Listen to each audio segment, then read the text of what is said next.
السلام عليكم ورحمة الله وبركاته. الحمد لله رب العالمين، والصلاة والسلام على أشرف المرسلين وعلى آله وصحبه أجمعين. أما بعد. இல்லாமல் அல்லாஹ் சுப்ஹானஹு வ தஆலா நாம் தொழுத தொழுகைகளையும் நோற்ற நோன்புகளை வழங்கிய சதக்காக்களையும் அல்லாஹ் கபூல் செய்து ஈருலகிலும் பரிபூர்ணமான கூலியை வழங்கி புரிவானாக. அன்பிற்கினியவர்களே, இன்ஷா அல்லாஹ் நாளை பத்ரு சஹாபாக்களுடைய மஜ்லிஸ் இருப்பதனால், யாசீன் துஆ போன்ற நிகழ்வுகள் இருப்பதனால், பத்ரு சஹாபாக்களை குறித்த அந்த பத்ரு யுத்தம் குறித்த சில விஷயங்களை இன்ஷா அல்லாஹ் இன்றைய தினம் நம்முடைய சிந்தனைக்கு விருந்தாக்குவோம். ஒரு 5 நிமிஷம் சிலப்போ கூடானாலும் ஆகலாம். பார்சல்லாம் வெளியேறிக்குது அந்த 5 நிமிஷத்துக்காக வேண்டி. அருமையான சகோதரர்களே, வலகத் நஸரக்குமுல்லாஹு பிபத்ரின் வ அன்தும் அதில்லா ஃபத்தகுல்லாஹ லஅல்லகும் தஷ்குரூன். பத்ர் யுத்த களம் இஸ்லாமிய வரலாற்றில் மிக முக்கியமான ஒரு யுத்தம். பத்ருக்கு முன்னாலும் யுத்தம் நிகழ்ந்திருக்கிறது, சின்ன யுத்தங்கள் நிகழ்ந்திருக்கிறது. பத்ர் யுத்தம் ஒரு பெரிய யுத்தமாக வரலாற்றில் பார்க்கப்படுகிறது.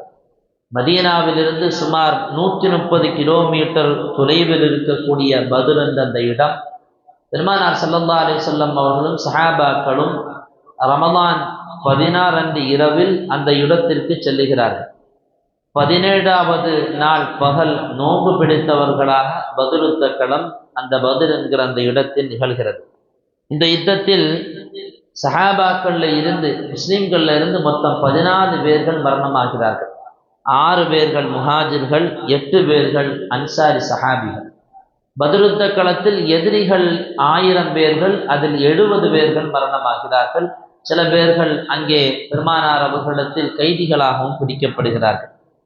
இந்த பத்ர் யுத்த களம் 2ஆக சொல்லுகிறார்கள். ஒன்று சின்ன பத்ர், இன்னொன்று பெரிய பத்ர். சின்ன பத்ர் என்று சொன்னால், ஸல்லல்லாஹு அலைஹி வஸல்லம் மதீனாவில் இருக்கும்போது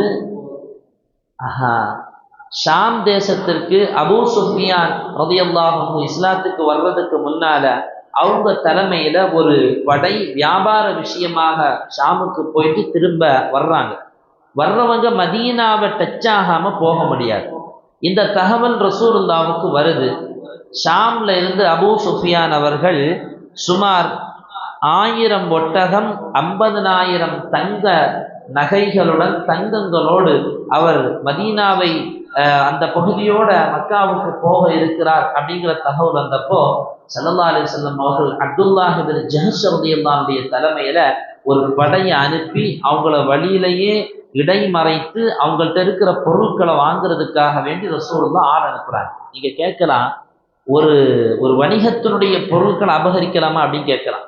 இங்க ரசூலுல்லாஹ் அவங்க பொருட்களை வாங்கல, மக்காவில இருந்து மதீனாவுக்கு வந்த சஹாபாக்கள்கிட்ட இருந்து அவங்களுடைய உடைமைகளை எல்லாம் பறித்தாங்களா இல்லையா, சொத்துக்களை எல்லாம் பறித்தாங்க. இதை ரசூலுல்லாஹ் திரும்ப வாங்கும் முகமாக இந்த ஏற்பாடை செய்யறாங்க. ஏன்னா இந்த 1000 ஒட்டகமும் 50,000 தங்கங்களும் திரும்பவும் மக்காவுக்கு போனா இந்த பலத்தோடு அவர்கள் மதீனாவாசியில எதிர்க்க ஆரம்பிப்பாங்க. அதனால ரசூலுல்லாஹ் அதை திரும்ப எடுக்கிறதுக்காக வேண்டி அப்துல்லாஹ் இப்னு ஜஹஷ் ரலியல்லாஹு தலைமையில ஒரு படை அனுப்புறாங்க. ஆனா அபூ சுஃபியான் ரொம்ப தந்திரமான ஆள், ரொம்ப யுக்தியான ஆள்.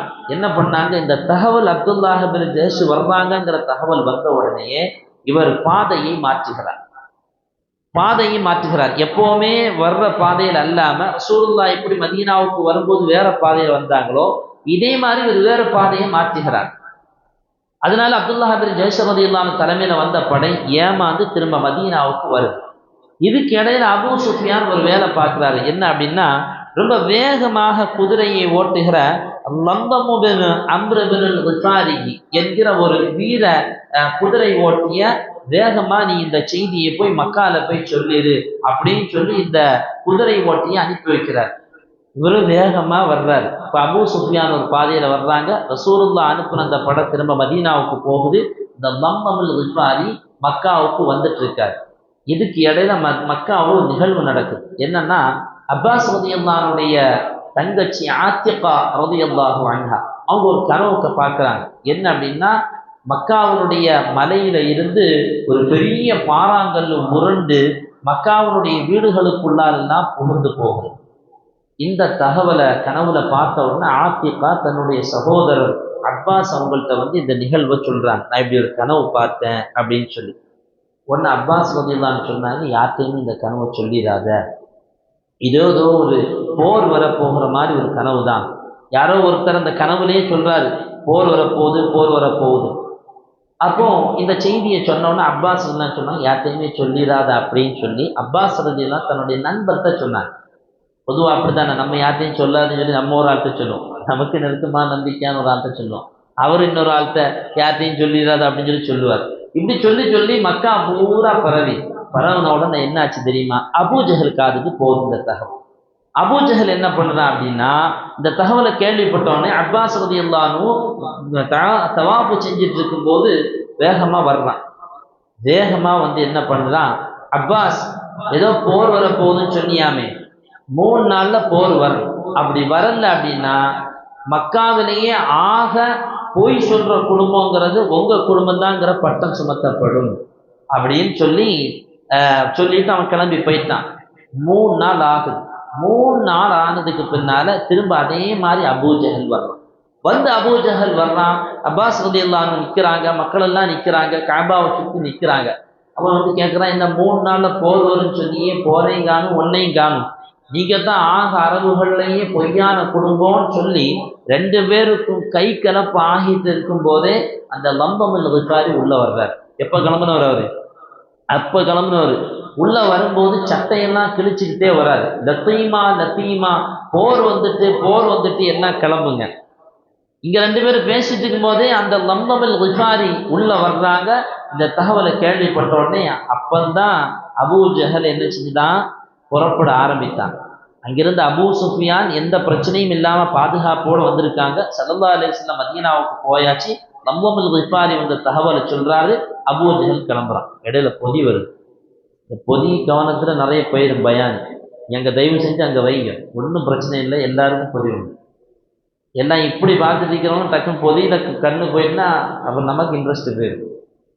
அருமையான சகோதரர்களே, இந்த லம்பமில் கிஃபாரி என்ன பண்ணாங்க, சொன்ன உடனே அபூஜஹல் 1000 பேர் கொண்ட ஒரு படையை திரட்டி 600 ஒட்டகங்களும் 100 குதிரைகளையும் கொண்டு ஒரு பெரிய படையை திரட்டி கிளம்புறான். இவன் இங்கிருந்து கிளம்புறாங்கிற தகவல் மதீனாவுக்கு சேருது. இப்ப ஸல்லல்லாஹு அலைஹி வஸல்லம் என்ன செஞ்சாங்க அப்படின்னா, அவங்க அங்க உடனே மதீனத்துல் முனவ்வரால ஒரு ஆலோசனை கூடத்தை ஏற்பாடு செய்யறாங்க. முஹாஜிரான சஹாபிகளும் அதே போல அன்சாரி சஹாபிகளும் எல்லாம் உட்கார்ந்திருக்கிறாங்க. ஸல்லல்லாஹு அலைஹி வஸல்லம் சொன்னாங்க, என்ன பண்ணலாம், இப்படி ஒரு கூட்டம் அங்கிருந்து கிளம்புது. கூட்டத்துல இருந்த அபூபக்கர் ரலியல்லாஹு அன்ஹு எழுந்து பேசினாங்க, யா ரசூலல்லாஹ் ஃபம்லி யா ரசூலல்லாஹ், கிளம்புங்க போலாம், ஒரு கை பார்த்துடலாம். நாங்க யாரு, எப்பவுமே சாதுவா இருக்கிற அபூபக்கர் ரலியல்லாஹு அன்ஹு. திரும்ப உமர் ரலியல்லாஹு அன்ஹு எழுப்புனாங்க. அவங்களுக்கே உண்டான தோரணையில, அந்த கர்ஜனையில, அந்த உடம்பு, அந்த அமைப்புல பயங்கரமா பேசி உட்கார்ந்தாங்க. அதுக்கு பின்னால அல் மிக்தாத் இப்னு அம்ர் ரலியல்லாஹு அன்ஹு எழுப்பி சொன்னாங்க, யா ரசூலல்லாஹ் இம்னி லிமா அராக்கல்லாஹ், கிளம்புங்க போலாம், ஃபநஹ்னு மஅக, உங்களோட நாங்க இருப்போம். வல்லாஹி லா நகூலு லக கமா கால பனு இஸ்ராயீல் லி மூஸா இத்ஹப் அன்த வ ரப்புக ஃபகாத்திலா இன்னா ஹாஹுனா காயிதுன். மூசா நபிட்ட அவங்க சமூகம் சொல்லிச்சுதே, நீங்களும் உங்க ரப்பும் போய் யுத்தம் செய்யுங்க, இன்னா ஹாஹுனா காயிதுன், நாங்க இங்க உட்கார்ந்து இருக்கிறோம்னு சொன்னாங்களே அந்த பசங்க, அந்த மாதிரி நாங்க சொல்ல மாட்டோம். வலாக்கின் இத்ஹப் அன்த வ ரப்புக ஃபகாத்திலா இன்னா மஅகுமா, யா ரசூலல்லாஹ் நீங்க கிளம்புங்க, உங்களுடைய அல்லாஹும் நீங்களும் யுத்தம் செய்யுங்க, இன்னா மஅகுமா, உங்க 2 பேர் கூட நாங்களும் யுத்தம் செய்வோம். அவங்களும் பேசி உட்கார்ந்தாச்சு. இந்த பேசின 3 பேருமே மக்காவை சார்ந்த மக்காவிலிருந்து வந்த சஹாபிகள். ரசூலுல்லாஹ் அன்சாரிகள் யாரா எழுப்பி சொல்லணும்ல, ஏன்னா அன்சாரிகள் உயிர் கொடுத்துருக்காங்க, உடமை கொடுத்துருக்காங்க, வீடு கொடுத்துருக்காங்க, நீ அவங்கள்ட்ட உயிரையும் கேட்கணுமா? அதனால ரசூலுல்லாஹ் என்ன பண்ணலாம் திரும்ப கேட்கிறாங்க. அப்பதான் 17 வயசு சஹாபி சஅத் இப்னு முஆத் ரலியல்லாஹு அன்ஹு, ரத்தம் துடிப்பான, நரம்பு நாளங்கள் எல்லாம் சுருண்டோடுகிற ரத்த துடிப்பான அந்த சஅத் இப்னு முஆத் ரலியல்லாஹு அன்ஹு எழுந்து நின்றார். யா ரசூலல்லாஹ் என்ன யோசிக்கிறீங்க, எதுக்கு உட்கார்ந்து இருக்கிறீங்க, நீங்க எங்கள்கிட்ட வந்துட்டு உடமையை கேட்டீங்க, அதை கேட்டீங்க, இதை கேட்டீங்க, நாங்க கொடுத்தோம். இப்போ உயிரை கேட்டா கொடுப்போமா நீங்க பாக்குறீங்க யா ரசூலல்லாஹ். ஃபகத் ஆமன்னா பிக வகத் ஸத்தக்னாக வஷஹித்னாக அன்னமா ஜிஅத பிஹி ஹுவல் ஹக். நீங்க எதையெல்லாம் கொண்டு வந்தீங்களோ அதையெல்லாம் நாங்க உண்மைப்படுத்தியிருக்கிறோம், அதையெல்லாம் நாங்க நம்பி இருக்கிறோம் யா ரசூலல்லாஹ். அத்தைதக அலா தாலிக உஹூதனா வ மவாத்திகனா. நாங்க பிரமாணம் செய்திருக்கிறோம், சத்திய பிரமாணம் தந்திருக்கிறோம் நாயகமே. நீங்க ஒரு கடலை காமித்து அதுல குதிங்கன்னு சொன்னா நாங்க மொத்தமா குதிப்போம். உங்கள ஒருத்தன் கூட பின்னார் வரமாட்டான். எவன் சொல்லுவான் இந்த காலத்துல? ஒரு தலைவனை பார்த்து சொல்லுவானா நீங்க குதிங்க நாங்க சேர்ந்து குதிங்க, அவன் குதிச்சதோட இவன் போயிடுவான். இன்னைக்கு அநியாயிகளும் குதிச்சிருவான், தலைவன் பூரா கார்ல ஏறி போயிடுவான். அந்த நிலைமையில ஸல்லல்லாஹு அலைஹி வஸல்லம் அவங்க சொன்னாங்க, யா ரசூலல்லாஹ் நீங்க குதிச்சீங்கன்னா உங்க பின்னால நாங்க எல்லாருமே குதிப்போம், நீங்க யோசிக்காதீங்க யா ரசூலல்லாஹ், ஃபம்மி யா ரசூலல்லாஹ், கிளம்புங்க அப்படின்னாங்க. ஸல்லல்லாஹு அலைஹி வஸல்லம் அவர்கள் ஆலோசனையை நிப்பாட்டினாங்க, சஹாபாக்கள் கிளம்புகிறார்கள். இது ஒரு ஆச்சரியம் என்னன்னா, அங்கிருந்து 1000 பேர்கள், 1000 ஒட்டகம், 600 ஒட்டகம், அதை போல 100 குதிரைகள். இங்கிருந்து சஹாபாக்கள் 313 பேர்கள், 60 ஒட்டகம், 3 குதிரை, எல்லாம் நொண்டியும் நொடுசல், எல்லாம் நொண்டியும் நொடுசல். இங்க ஆள்பலமும் இல்லை, வாழ்பலமும் இல்லை, ஒன்றும் இல்லை. ஆனா ஈமானிய பலம். 313 பேர்கள் கிளம்பி விட்டார்கள். அங்கிருந்து அபூ ஜஹலும் கிளம்பி விட்டான். ஆட்டம் பாட்டத்தோட, நல்ல கொண்டாட்டத்தோட, மது அரங்கங்களோடு அபூ ஜஹல் நம்ம தாம்பா வெற்றி பெற போறோங்கிற அந்த கௌரவத்தோட, அந்த கர்வத்தோட கிளம்பி வர்றான். இங்கிருந்து சஹாபாக்கள் 3 பேர் ஒரு குதிரையில, 2 பேர் ஒரு ஒட்டகத்துல, இப்படி எல்லாம் கிளம்பி எல்லாரும் வந்தாச்சு. ஸல்லல்லாஹு அலைஹி வஸல்லம் ஒரு நாளைக்கு முன்னாலே பத்ர்ல டென்ட் அடிச்சு உட்கார்ந்துட்டாங்க. வரலாற்றில் எழுதுவார்கள், பெருமானார் அவர்கள் அந்த துவா செய்ததை போல வேறு எங்கும் பார்க்க முடியாது, அப்படி துவா செய்தாங்க. வரலாற்றில் எழுதுவார்கள், ஃபஸ்தக்பலல் கிப்லத்தன் நபியு ஸல்லல்லாஹு அலைஹி வஸல்லம், கிப்லாவை பார்த்துட்டாங்க.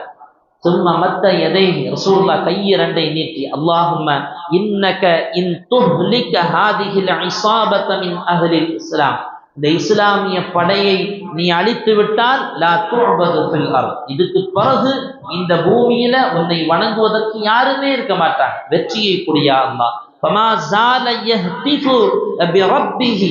ஸல்லல்லாஹு அலைஹி வஸல்லம் துஆ கேட்டு கேட்டு தோள்ல இருந்த துண்டு கீழே விழுந்துச்சு.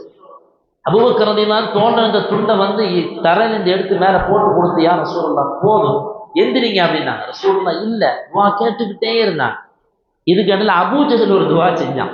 அங்கிருந்து வரும்போது, அல்லாஹும் மன்சுர் அஅதல் ஜுந்தைன் வ அக்ரிம் அஅதல் ஹிஸ்பைன், யா அல்லாஹ் படையிலேயே இந்த 2 படையிலேயே நாங்க தான் உயர்ந்தவங்க, எங்களுக்கு நீ உதவி செய். அப்போ பெருமை போகல, இந்த படையிலேயே நாங்க தான் உயர்ந்தவங்க, நாங்க தான் அந்தஸ்துல பெரியவர்கள், எங்களுக்கு நீ உதவி செய். மட்டுமல்ல, எங்களுக்கும் அவங்களுக்கும் வித்தியாசம் இருக்கு, ஃபர்கும் பைனனா வ பைனஹும், அவங்களுக்கும் எங்களுக்கும் வித்தியாசம் இருக்கு, அதனால எங்களுக்கு நீ உதவி செய்ய. அவனும் ஒரு பக்கம் ஆட்டம் பாட்டத்தோடு துவா செஞ்சுட்டே வாரான். ஸல்லல்லாஹு அலைஹி வஸல்லம் துவா முடியும் போது ஒரு வார்த்தை சொன்னார்கள், அப்ஷிர் யா அபா பக்கர், அப்ஷிர் யா அபா பக்கர், அபூபக்கரே நற்செய்தியை பெற்றுக் கொள்ளுங்கள், இதோ வானுலகிலிருந்து மலக்குமார்கள் வந்து விட்டார்கள். மலக்குமார்கள் வந்தார்கள். மறுநாள் காலையில் பத்ர் யுத்தக்களம் சூடு பிடிக்க ஆரம்பித்தது. பயங்கரமான யுத்தம், இருவர்களுக்கு மத்தியிலும் பயங்கர யுத்தம். அந்த வரலாற்று செய்திகள் உள்ளுக்குள்ளால் போனால் நிறைய நிகழ்வுகளை சொல்ல வேண்டிய தேவை இருக்கும். பத்ர் யுத்தம் முடிந்ததற்கு பின்னால் மக்கமா நகரத்தை நோக்கி வீரத்தோடு பத்ருக்கு வந்த அந்த பத்ரினுடைய அந்த எதிரிகள் எல்லாம் திரும்ப போகும்போது நொண்டியும் நொடுசலுமா போனாங்க. அங்கிருந்து நொண்டியும் நொடுசலுமாக வந்த சஹாபாக்கள் வீர நடையோடு மதீனாவுக்கு போகிறார்கள். மதீனத்தினுடைய வாசலிலே அன்சாரிகளும் முஹாஜிர்களும் பெண்களும் ஆண்களும் பிள்ளைகளும் எல்லாம் அவர்களை வரவேற்று காத்து நிற்கிறார்கள். யுத்தமெல்லாம் முடிஞ்சு அவங்கவுங்க வீட்டுக்கு எல்லாம் போயாச்சு. பொதுவாக கல்யாண வீடு முடிஞ்சாலோ மாநாடு முடிஞ்சாலோ நடந்ததை எல்லாம் ஃபீட்பேக் பண்றது உண்டு, அப்படித்தானே? என்ன நடந்தது, அப்படி நடந்தது, இப்படி நடந்தது. மக்காவிலேயே நடந்தது. மக்காவில் ஒரு வீட்டில் சத்தம் கேட்கல, எல்லாம் அமைதியாக இருக்கா. ஏன்னா ஒவ்வொரு குடும்பத்திலேருந்து 2 பேர் 3 பேர் அவுட்டு. அட்டின்னு சொன்னால் உங்க ஓட்டு எங்க ஓட்டு அடியில் அப்படி ஒரு அடி பத்ர் யுத்த காலத்தில் வாங்கியிருக்காங்க. அதனால ஒருத்தருக்கு மூச்சோட வழி இல்லை. ஒரு பொம்பளை அவ வீட்டுல என்னமோ 4 பேரோ 3 பேரோ மௌத்தா போயிட்டா. ஒரு கிழவி உட்காந்து கரைஞ்சிருக்கா. கரைஞ்ச உடனே அந்த பக்கமா போனவன் கேட்டானா, என்ன சத்தம், ஏன் அப்படி அழுகுற? அது எங்க வீட்டுல ஒட்டகம் காணாம போச்சு, அதனால அழுதுட்டு இருக்கேன்னு சொல்லிச்சான். கேவலம் வெளியே சொல்ல முடியல. இதே மதீனாவுல நேரு மாற்றம். சஹாபாக்கள் பேசுகிறார்கள், என்ன அத்திப்பா, இதுவரைக்கும் இப்படியெல்லாம் நம்ம பார்த்ததே இல்லை. நம்ம வாழை தூக்கி வெட்டுறதுக்காக வேண்டி ஓங்குவோம், அவன் தலை துண்டா போயிரு. வெட்ட கூட இல்லை, வாள் அவன் கழுத்தை நோக்கி வீச மட்டும்தான் செய்யறோம், ஆனா அவன் கழுத்து துண்டா போயிருக்கு. அப்படிப்பட்ட ஒரு அடியை பத்ர் யுத்த களத்தில் நாங்கள் பார்த்தோம் என்று ரொம்ப சந்தோஷத்தோட சஹாபா பெருமக்கள் மதீனாவிலேயும் பேசிக் கொண்டிருந்தார். இப்படி பத்ர் முடிந்ததற்கு பின்னால் தான் மதீனாவிலிருந்து இஸ்லாம் ஓங்கி ஒலிக்க ஆரம்பித்தது. இந்த நிகழ்வில் மிக முக்கியமாக கவனிக்க வேண்டிய ஒரு செய்தி என்ன அப்படின்னா, ஸல்லல்லாஹு அலைஹி வஸல்லம் அவங்க ஒரு அல்லாஹ்விடத்துல நமக்கு ஒரு தேவைன்னு சொல்லும் போது அழுது புலம்பி அந்த துஆ நம்ம ஒவ்வொருவருக்கும் பாடம். அல்லாஹ்விடத்தில் தீனுக்காக வேண்டி ஒரு பிரச்சனை என்கிற போது வெறுமனை போராட்டங்கள் மட்டுமல்ல, நமக்கு துஆ பேர் ஆயுதம் என்பது ஸல்லல்லாஹு அலைஹி வஸல்லம் அவங்களுடைய இந்த நிகழ்வு நமக்கு காட்டித்தது. இன்னொரு தகவல் என்னன்னா, சஹாபாக்கள்கிட்ட கிளம்புங்கன்னு சொன்ன போது எதையுமே யோசிக்கல. யார் ரசூலுல்லாஹ் நீங்க சொல்லிட்டீங்களா, சமிஅனா வ அத்தஅனா, நாங்க உடனே கட்டுப்படுத்தோம், உடனே கேட்டுட்டோம் என்ற அந்த கிளம்பிய அந்த அவர்களுடைய அந்த இம்தாத் வழிபடுதல் என்பதும் இங்கே ரொம்ப கவனிக்க வேண்டிய விஷயம். இப்படி பத்ருடைய நிகழ்வுகள் நடந்ததற்கு பின்னால் தான் இஸ்லாமியர்கள் மீது உண்டான ஒரு பயம் அவர்களுக்கு வர ஆரம்பித்தது. அங்கிருந்து இஸ்லாமிய பாதை வீர நட போட்டு மிகச் செழிப்போடு துவங்குவதற்கான ஆரம்பம் அந்த பத்ர் யுத்தத்திற்கு பின்னால் தான் துவங்கியது. இல்லாமல் அல்லாஹ் சுப்ஹானஹு வ தஆலா பத்ர் சஹாபாக்களுடைய தியாகங்களை படிப்பதற்கும் அவர்களுடைய சிறப்புகளை விளங்குவதற்கும் அல்லாஹ் நமக்கு தௌஃபீக் செய்தல் புரிவானாக. இன்ஷா அல்லாஹ் நாளைக்கு இந்த பத்ர் சஹாபாக்களுக்காக வேண்டி யாசீன் ஓதி துஆ மஜ்லிஸ் நடைபெறும். அனைவர்களும் அதில் தவறாமல் கலந்து கொள்ள வேண்டும். வீட்டில் பெண்களையும் ஓதச் சொல்ல வேண்டும். அவங்க நம்ம இஸ்லாத்தை காட்டி தந்தாங்களே, அவங்களுக்கு என்ன யாசீன் ஓதணும்னு சொன்னா ஸல்லல்லாஹு அலைஹி வஸல்லம் சொன்னாங்க, ஒதுக்குவோ மஹாசின மௌத்தாக்கும், உங்கள மௌத்தானவங்களுடைய நல்ல விஷயங்களை நீங்க நினைவு கூறுங்க, உங்கள மௌத்தானவங்களுக்கு யாசீன் ஓதுங்க என்று ஸல்லல்லாஹு அலைஹி வஸல்லம் சொல்லியிருக்கிறார்கள். அந்த அடிப்படையில் இன்ஷா அல்லாஹ் யாசீன் ஓதி துஆ செய்யப்படும். இல்லாமல் அல்லாஹ் சுப்ஹானஹு வ தஆலா நம்முடைய எல்லா அமல்களையும் கபூல் செய்து நம்முடைய ஹலாலான நாட்ட தேட்டங்களை அல்லாஹ் நிறைவேற்றி தந்தல் புரிவானாக. வ ஆகிரு தஅவானா அல்ஹம்துலில்லாஹி ரப்பில் ஆலமீன்.